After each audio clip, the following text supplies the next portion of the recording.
السلام علیکم ورحمۃ اللہ وبرکاتہ۔ بسم اللہ الرحمن الرحیم، والصلاة والسلام علی سیدنا و مولانا محمد وعلی آلہ وصحبہ اجمعین، اما بعد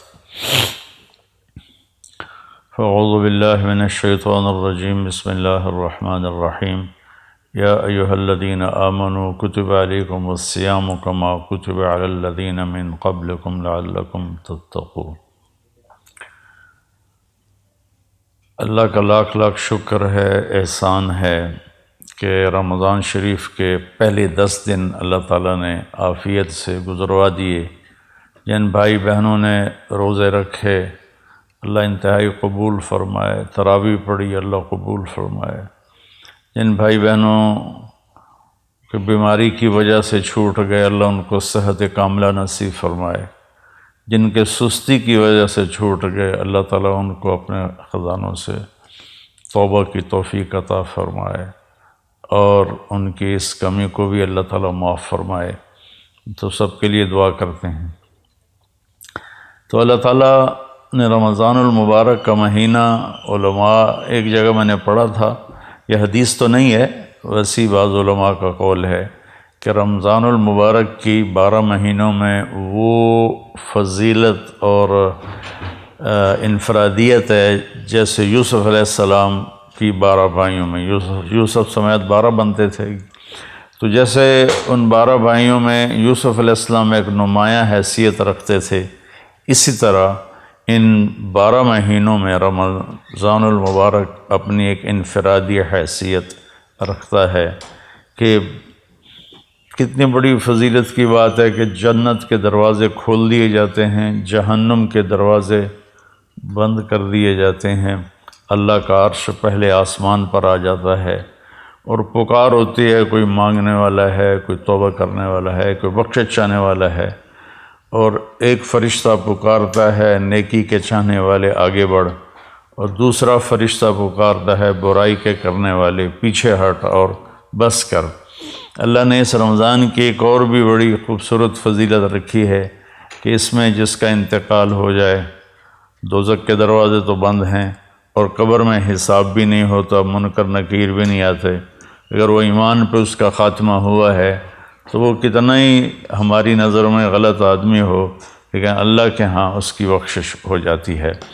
تو اللہ نے 10 دن گزروا دیے، اس کا لاکھ لاکھ شکر ہے، احسان ہے۔ باقی 20 دن ہیں، اور پہلا جو 10 دن ہوتے ہیں وہ رحمت کے ہوتے ہیں، اور دوسرے 10 دن وہ بخشش کے ہوتے ہیں، اور تیسرے جو 10 دن ہیں وہ جہنم سے خلاصی اور جہنم سے نجات کے ہوتے ہیں۔ اس رمضان کے ہر لمحے کو اللہ تعالیٰ نے کہا ایام معدودات، یہ اس میں ہم سب کہتے ہیں یار ابھی تو رمضان آیا تھا اور گزر گیا، ایام معدودات میں اللہ تعالیٰ نے کہا یہ تو تھوڑے سے دن ہے، تمہیں گزرنے کا پتہ بھی نہیں چلے گا۔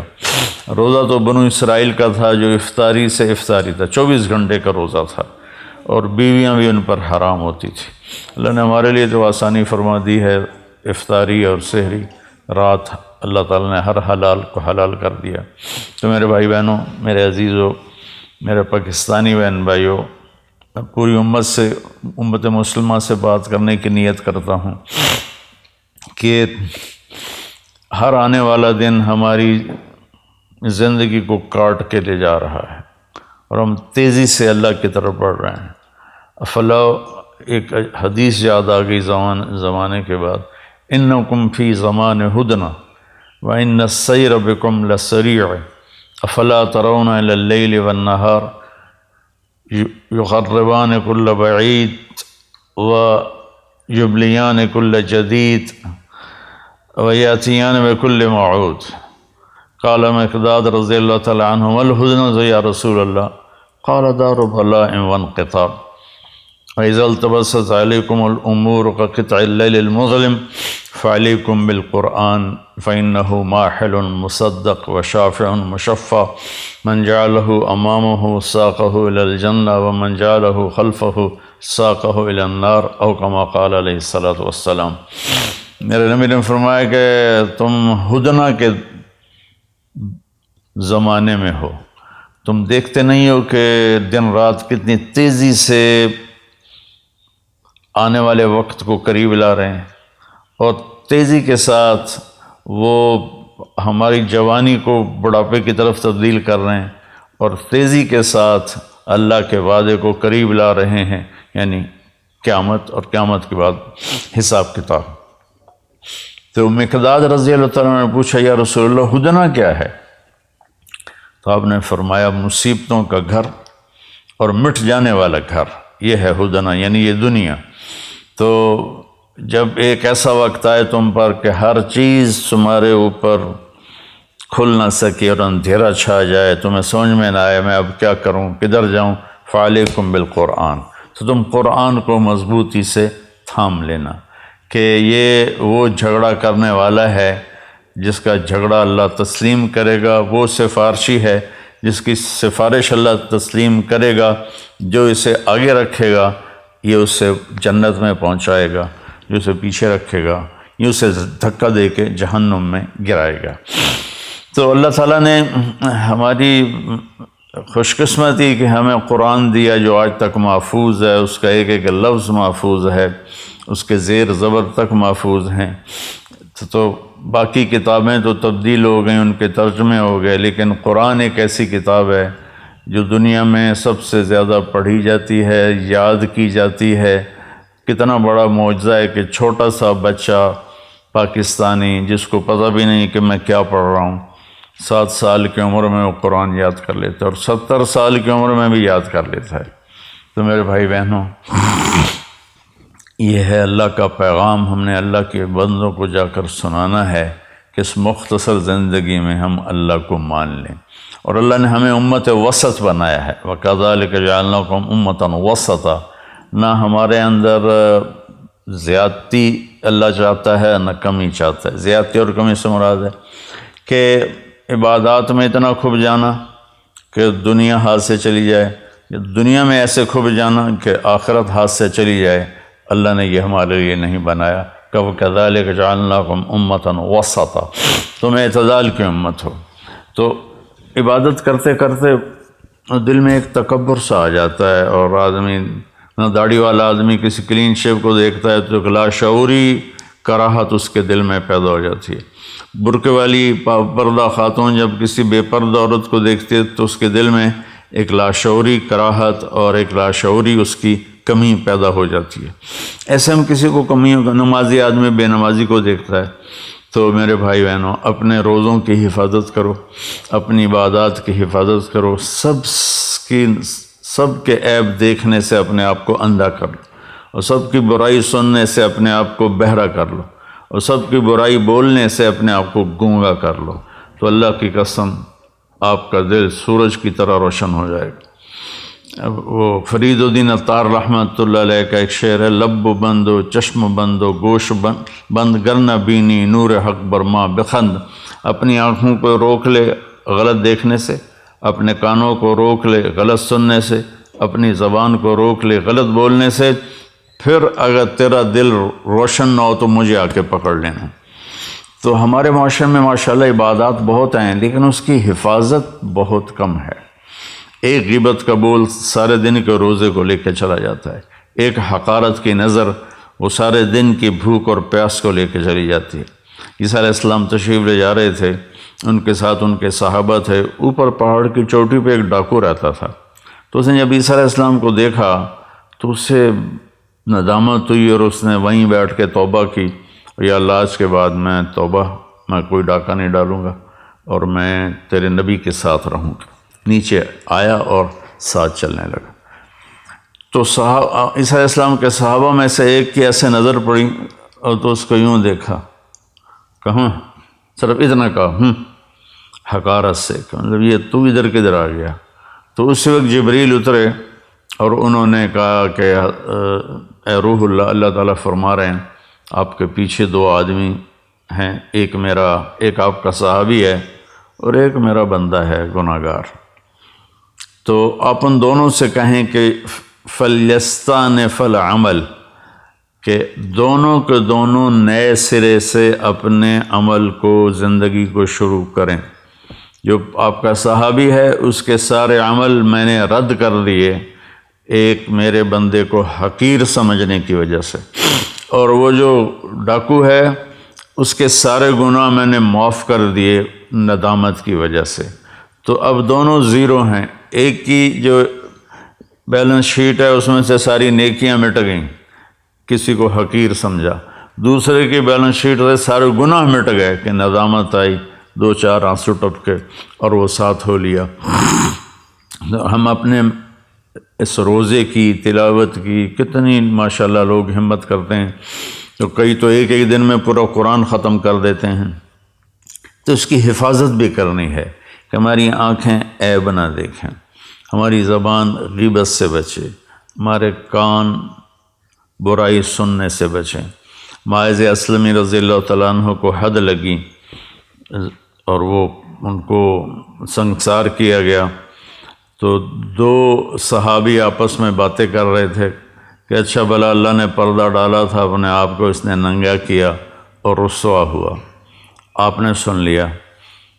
آگے جا رہے تھے تو ایک گدھا مردہ پڑا ہوا تھا، اس کی ٹانگیں پیٹ پھول کے اور ٹانگیں اوپر ہو گئی تھیں، تو آپ نے کہا وہ ان 2 کو بلاؤ۔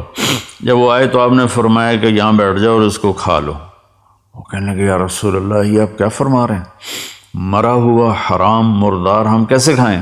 تو آپ نے فرمایا ابھی جو تم نے اپنے بھائی کا گوشت کھایا ہے وہ اس سے بھی زیادہ گندی اور غلیظ چیز ہے جو تم نے اس مرنے والے کی غیبت کی ہے۔ پھر آپ نے کہا والذی نفسی بیدہ، اس ذات کی قسم جس کے قبضے میں میری جان ہے، میں اب اس کو دیکھ رہا ہوں ینغمس فی انہار الجنہ، وہ جنت کی نہروں میں غوطے لگا رہا ہے، اور تم غیبت کر کے اپنی ساری کمائی گما بیٹھے ہو۔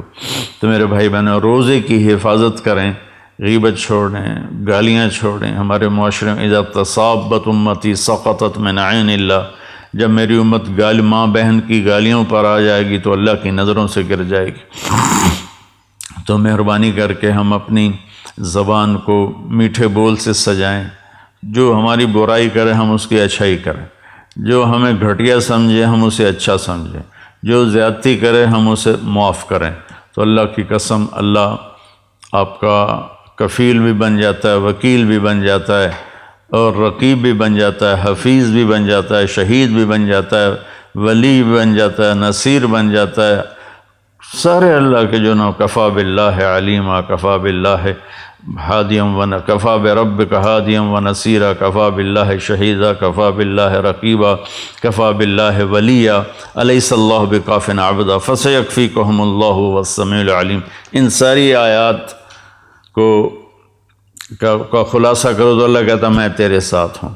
کس وقت؟ ہم صرف یہ 1، 2 اور 3 بس۔ آج کے میرے پیغام میں یہ ایک چھوٹی سی گزارش ہے، 1، 2، 3۔ اس نظر سے غلط نہ دیکھو، ایک غلط نظر اندر کو برباد کر دیتی ہے، تباہ کر دیتی ہے۔ ان کانوں سے غلط نہ سنو، اس زبان سے غلط نہ بولو۔ ہو جائے تو پریشانی کی بات نہیں ہے، اگر ہو جائے، نظر غلط اٹھ جائے، زبان غلط بول جائے، کان غلط سن جائیں تو گھبرانے کی بات نہیں ہے، ہم اسی وقت توبہ کریں گے، اللہ اسی وقت معاف کر دے گا۔ ابھی ایک نوجوان کا فون آیا تھا، کہا کہ میری زندگی بڑی غلط ہے، بہت خراب ہے، میں توبہ کرنا چاہتا ہوں۔ میں ایک مولانا کے پاس گیا تھا کہ کیا میری توبہ قبول ہو سکتی ہے؟ انہوں نے کہا دفع ہو جا، تیرے منہ پہ داڑھی تو ہے نہیں، تو توبہ کرنے کیا آیا ہے؟ تو وہ کہنے لگا میں نے خودکشی کا ارادہ کر لیا کہ زندگی سے تو موت ہی بہتر ہے۔ پھر کہیں سے میرا نمبر ملا تو اس نے مجھے بتایا، پھر میں نے اس کا بیٹا اللہ کہتا ہے اتنے گناہ کرو کہ آسمان کی چھت کو لگا دو، پھر ایک دفعہ کہہ دو یا اللہ معاف کر، تو میں ساری معاف کر دیتا ہوں۔ اور میرے نبی نے فرمایا دن میں 70 دفعہ توبہ توڑ کے توبہ کر لے تو اللہ تعالیٰ اس کی بخشش فرما دیتا ہے اور اسے اپنی دوستی کو برقرار رکھتا ہے۔ جاوید چودھری صاحب بڑے اچھے کالم نگار ہیں، میری بڑی ان سے محبت ہے، دوستی ہے، تعلق ہے۔ انہوں نے ایک دفعہ مجھے فون پہ لیا، مجھے کہا کہ مولانا آپ لوگوں کو گناہوں پہ دلیر کر رہے ہیں۔ میں نے کہا وہ کیسے؟ کہ آپ کہتے ہیں جتنی دفعہ مرضی توبہ توڑو، توبہ کر لو گے تو اللہ معاف کر دے گا۔ اگر آپ کا نوکر 2-3 دفعہ غلطی کرے تو چوتھی دفعہ آپ اسے معاف کریں گے؟ میں نے کہا جاوید بھائی آپ نے مجھے اللہ کے برابر کر دیا، میں تو انسان ہوں، میرا تو بیٹا اگر میرے مقابلے میں آئے گا تو میں کہوں گا بھائی اپنا راستہ الگ کر لو، میری جان چھوڑ دو۔ وہ اللہ ہے، اللہ جو اپنی زبان سے کہہ رہا ہے کہ تمہارے اتنے گناہ ہوں۔ عرفات کے میدان میں جب آدمی پہنچتے ہیں تو اللہ کہتا ہے اتنے گناہ لاؤ جتنے بارش کے قطرے، اتنے گناہ لاؤ جتنے درختوں کے پتے، اور اتنے گناہ لاؤ جتنے ریت کے ذرے، اور اتنے گناہ لاؤ جتنے جس دن دنیا پیدا کی تھی اس سے آج تک جتنے دن اور رات آئے اتنے گناہ لے کر آؤ۔ ایک آدمی، ہر آدمی اتنے گناہ لے کر آئے اور تم کو یا اللہ توبہ، تو اللہ کہے کہ جاؤ معاف کیا۔ تو اللہ نے اس کے ساتھ توبہ کا دروازہ رکھا ہے۔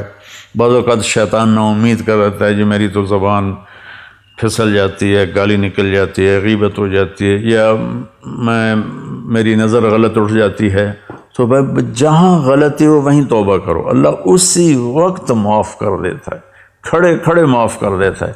مثلا میں اپنے بیٹے پر تھوڑی سی سختی کروں گا نا تو اس کے دل کے اوپر ایک اثر آ جائے گا، پھر اس کو قریب کرنا چاہوں گا تو وہ قریب نہیں آئے گا۔ میرا مالک، میرا جو جی ایم ہے وہ مجھ پر زیادتی کرے گا تو میرے دل میں ایک اثر آ جائے گا، وہ معافی مانگے گا تو میرا دل نہیں کرے گا معاف کرنے کے لیے۔ اور اللہ اثر سے پاک ذات، ہمارے گناہوں کا اس پر کوئی اثر نہیں ہے، نہ ہماری نیکیوں کا اس کو کوئی نفع ہے، نہ ہمارے گناہوں کا اس کو کوئی نقصان ہے۔ لن تبلغوا ضری فتضرونی ولن تبلغوا نفعی فتنفعونی، کہ تمہاری عبادت مجھے کوئی نفع نہیں پہنچاتی اور تمہارے گناہ وہ مجھے کوئی نقصان نہیں پہنچاتے۔ تو برائے مہربانی اگر غلطی ہو جائے تو مایوس نہیں ہونا چاہیے، فوراً توبہ کرنی چاہیے۔ ایک نوجوان کہنے لگا جی پھر کیا فائدہ، ادھر توبہ کرتے ہیں ادھر توڑ دیتے ہیں۔ میں نے کہا بس تم کرتے رہو، ایک دن ایسا آئے گا کہ اللہ تعالیٰ تمہیں ایسی محبت کی نظر سے دیکھے گا کہ اللہ تیرے دل سے سارے گناہوں کی رغبت نکال دے گا۔ نہ دلیر ہونا اللہ غفور الرحیم میں معاف کرے گا، اور شراب کی بوتل چڑھا لی اور فحاشی میں لگ گیا، بدکاری زنا میں لگ گیا، اللہ بڑا غفور الرحیم ہے، یہ بھی شیطان کا چکر ہے۔ گناہ پہ ندامت کے آنسو یہ ساری رات کے نفلوں سے اللہ کو زیادہ محبوب ہیں۔ ایک میرے دوست تھے، تو ایک دن ان کا فون آیا اور چیخنا شروع کر دیا زور زور سے فون پہ ہی۔ میں نے کہا بھائی کیا ہوا کیا ہوا؟ مجھے شراب کی عادت لگ گئی ہے، چھوٹ نہیں رہی۔ تو میں نے کہا تیرا یہ جو رونا ہے نا یہ تمہیں اس سے آزاد کر دے گا۔ گناہ کی ندامت بعض اوقات نیکی سے بھی افضل ہوتی ہے۔ تو بھائی بہنوں، ہم ایک بدو آیا، یا رسول اللہ ہمارا حساب کون لے گا قیامت کا دن؟ تو آپ نے کہا اللہ۔ تو کہنے لگا واہ واہ واہ واہ، موجاں ہو گئی ہیں موجاں، بخن بخن، جو ہماری پنجابی میں موجاں ہی ہو گئی ہیں موجاں۔ تو آپ نے فرمایا بھائی کیوں کہہ رہے ہو موجاں ہو گئی ہیں بخن بخن؟ کہ یا رسول اللہ بڑا طاقتور بھی ہے اور بڑا سخی بھی ہے، اور سخی آدمی اور مہربان آدمی پکڑ بھی لے تو چھوڑ دیتا ہے، تو وہ تو اللہ ہے، امید ہے اللہ ہمارے گناہوں کو معاف فرمائیں گے۔ تو بیلنس یہ ہے کہ میرا اللہ غفور الرحیم ہے تو گناہوں کے راستے پہ نہ چلیں، اور میرے اللہ نے جہنم بنائی ہے تو مایوس نہ ہو جائیں، بلکہ اس کے درمیان کی زندگی ہو۔ کوشش کریں زبان غیبت سے پاک ہو جائے، چغلی شکایت سے پاک ہو جائے، کسی کا عیب نہ بتاؤ، اللہ آپ کے عیب چھپا دے گا۔ ایک صحابی نے عرض کیا رسول اللہ میں چاہتا ہوں میرے عیبوں کا کسی کو پتہ نہ چلے، تو آپ نے فرمایا استر عیوب اخوانک یسترک ربک یوم القیامہ، تو اپنے مسلمان بھائیوں کے عیبوں پہ پردہ ڈال، اللہ تیرے اوپر پردہ ڈال دے گا اپنی رحمت کا۔ تو اپنی ہر عبادت کو محفوظ کرنے کے لیے یہ تین چیزیں ہیں، ایک ہماری زبان صحیح چلے، ایک ہماری آنکھ صحیح دیکھے، ایک ہمارے کان صحیح سنیں، تو ہر عبادت محفوظ ہو جائے گی۔ اور اللہ تعالیٰ کو زیادہ عبادت نہیں چاہیے، عبادت کی کثرت مطلوب ہی نہیں ہے، لیبلوکم ایکم احسن عملا، کہ ہم یہ دیکھنا چاہتے ہیں تم میں سے خوبصورت عمل کون کرتا ہے۔ میرے بھائی بہنوں، اللہ یہ نہیں چاہتا ساری رات مصلی بچھا کے بیٹھے رہو اور عشاء کے وضو سے فجر کی نماز پڑھو، یہ اللہ نہیں چاہتا۔ اگر چاہتا ہوتا تو میرے نبی اپنے 23 سال نبوت کے عشاء کے وضو سے فجر کی نماز پڑھتے، اور مسلسل روزے رکھنا اللہ نہیں چاہتا۔ اگر یہ ہوتا تو اللہ کا نبی مسلسل روزے رکھتا۔ ہمارے ایک ساتھی تھے، فوت ہو گئے، اللہ ان کی بخشش کرے، وہ 30 سال مسلسل روزے رکھے روزانہ سوائے عیدین۔ پھر ان کے مزاج میں اتنی شدت آ گئی، اتنی سختی آ گئی کہ وہ ایک دفعہ میرے ساتھ چلے میں تشریف لے گئے تھے، میری انہوں نے وہ دھلائی کی کہ مجھے آج تک اس کی کڑواہٹ یاد ہے، کہ وہ مزاج ان نیچرل ہو جاتا ہے۔ 3 صحابہ آئے، حضرت عائشہ سے پوچھا کہ اللہ کے نبی گھر میں کیا کرتے ہیں؟ کہ وہ سوتے بھی ہیں، جاگتے بھی ہیں، اپنی بیویوں کے پاس بھی ہوتے ہیں اور اپنے گھر کے کام بھی کرتے ہیں، اور نفل بھی پڑھتے ہیں، آرام بھی کرتے ہیں۔ تو انہوں نے کہا یار وہ تو اللہ کے نبی ہیں، بخشائے، ہمیں تو کچھ اس سے زیادہ کرنا چاہیے۔ تو ایک نے کہا میں ساری زندگی پوری رات عبادت کروں گا، دوسرے نے کہا میں ساری زندگی روزے رکھوں گا، تیسرے نے کہا میں ساری زندگی شادی نہیں کروں گا۔ تو اللہ کے نبی کو پتہ چلا تو آپ نے تینوں کو بلا لیا، آپ نے فرمایا مجھ سے زیادہ اللہ سے ڈرتے ہو، مجھ سے زیادہ تمہیں اللہ کا پتہ ہے، میں اللہ کا نبی ہوں، میں کھاتا بھی ہوں، میں روزہ بھی رکھتا ہوں، میں افطار بھی کرتا ہوں، میں سوتا بھی ہوں، میں نفل بھی پڑھتا ہوں، میں اپنی بیویوں کے پاس بھی جاتا ہوں اور اللہ کو بھی یاد کرتا ہوں، کیا تم مجھ سے زیادہ عبادت گزار بننا چاہتے ہو؟ میری امت میں رہبانیت نہیں ہے، میری امت میں رہبانیت نہیں ہے۔ اعتدال والی زندگی اللہ کو پسند ہے۔ ساری دنیا کے اولیاء کرام شیخ عبد القادر جیلانی بن جائیں اور پھر وہ سارے ایک صحابی کے برابر ہونا چاہیں تو کسی صحابی کے برابر نہیں ہو سکتے جن کو اللہ کے نبی کی صحبت نصیب ہوئی۔ تو اسلام ایک معتدل زندگی پیش کرتا ہے۔ یہ اس قسم کے واقعات کتابوں میں ہیں، 40 سال عشاء کے وضو سے فجر کی نماز پڑھی اور ساری زندگی میں پڑھ رہا تھا، میں نے 1 سال کھایا پیا نہیں، 1 سال پیا کھایا نہیں، 1 سال نہ کھایا نہ پیا۔ یہ اسلام تو ہمارے پیش کرنے کا نہیں ہے۔ اسلام تو ایک خوبصورت زندگی پیش کرتا ہے۔ ولایت کا مقام عبادت سے نہیں ہوتا ہے، ولایت کا مقام اللہ کے بندوں کے سامنے جھکنے سے ملتا ہے، تواضع اور عاجزی سے ملتا ہے۔ تو ہم اپنے اسلام کو اللہ نے ہمیں معتدل اسلام دیا، اپنے بچوں پر بھی سختی سے نافذ نہ کریں۔ تو بھائی بہنوں، اعتدال سے چلنا اور اللہ کے سامنے سر جھکانا، اور یہ نظریں، یہ زبان، یہ کان، اس کو آپ محفوظ کر لیں۔ اس نے میرے ساتھ یہ کیا، آپ نے کہا چلو درگزر کرو، تو پھر آپ دیکھو گے اللہ تعالیٰ آپ کی زندگی میں کیسے بہار لاتا ہے۔ السلام علیکم۔